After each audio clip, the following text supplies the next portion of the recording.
Assalamualaikum warahmatullahi wabarakatuh. Saya Sinta Yuniawati, kelas 2020 C dengan NIM 20030174068 Prodi S1 Pendidikan Matematika Universitas Negeri Surabaya. Di sini saya akan menyampaikan materi geometri analytics dengan bab elips. Yang pertama adalah definisi elips. Elips ialah tempat kedudukan titik-titik yang perbandingan jarak ke titik tertentu atau fokus F dan terhadap garis tertentu atau direktrix D tetap, yaitu sama dengan E, dan E kurang dari 1, di mana E adalah eksentrisitas. Untuk lebih memahami definisi yang saya sampaikan sebelumnya, kita perhatikan pada gambar. F merupakan fokus, D merupakan direktrix, P aksen, merupakan jarak P ke direktrix D. P pada elips, maka PF per P sama dengan E, dengan E kurang dari 1. Selanjutnya yaitu langkah-langkah melukis elips. Langkah pertama, buat garis TT1 yang tegak lurus dengan garis D1 dan garis D2. Seperti terlihat pada gambar. Lalu, selanjutnya yang kedua, tentukan titik V1 dan V2 pada garis TT1. Titik V1 dan titik V2 sedemikian sehingga V1 F per V1T sama dengan 1/2 dan V2 F1 per V2 T1 sama dengan 1/2. Jadi, titik V1 dan titik V2 terletak pada elips. Selanjutnya, buatlah garis-garis G1, G2, G3, G4, dan G5, masing-masing sejajar dengan direktrix dan memotong FT di A sama dengan F, di titik B, di titik C, di titik D, dan di titik E sama dengan F1.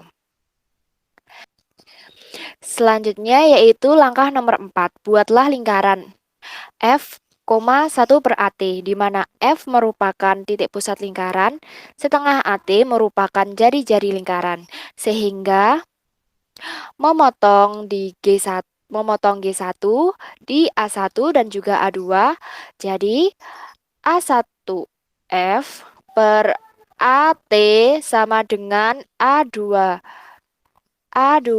F per AT sama dengan 1/2.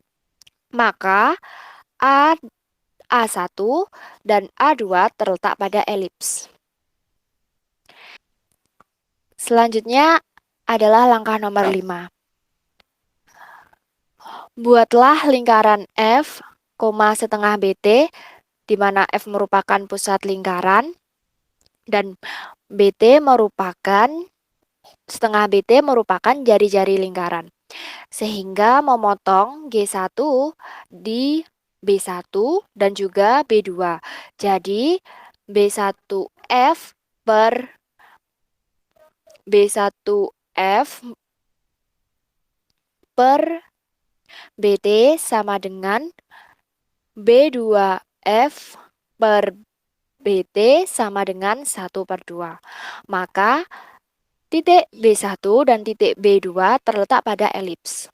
Selanjutnya langkah yang keenam, lakukan langkah keempat dan langkah kelima sehingga diperoleh titik C1, C2, D1, D2, E1, E2. Seperti pada gambar ini. Selanjutnya adalah langkah yang ketujuh. Hubungkan titik-titik yang diperoleh dari langkah 2, 4, 5, dan langkah 6 sehingga akan diperoleh lengkungan tertutup yang disebut dengan elips dengan E sama dengan setengah. Kita lihat pada gambar di bawah ini. Gambar yang berwarna hitam tebal ini merupakan elips yang telah terbentuk dari langkah 1 sampai 7 dan merupakan gambar akhir. Selanjutnya yaitu istilah-istilah pada elips. Perhatikan pada gambar berikut ini. Penjelasannya akan saya sampaikan setelah ini.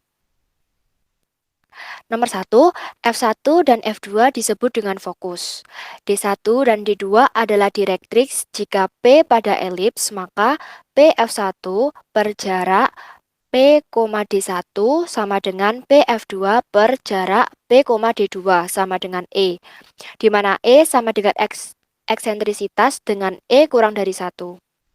Yang ketiga, V1, V2, T1, dan T2 adalah puncak elips. 4. O adalah pusat elips. OV sama dengan OV2 sama dengan A. OV1 sama OF1 sama dengan OF2 sama dengan C. OT1 sama dengan OT2 sama dengan B. 5. Garis V1 dan V2 dan garis T1 T2 disebut sumbu simetris. Sumbu simetris yang memuat fokus disebut sumbu panjang atau ruas garis V1 V2 dengan V1 dan V2 sama dengan 2A. Sumbu simetris yang tidak memuat fokus disebut sumbu pendek.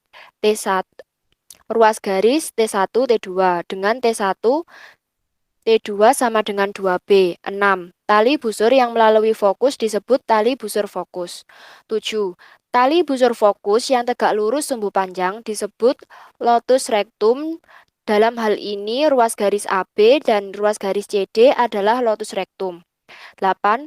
Ruas garis penghubung fokus dengan titik pada elips disebut jari-jari fokus.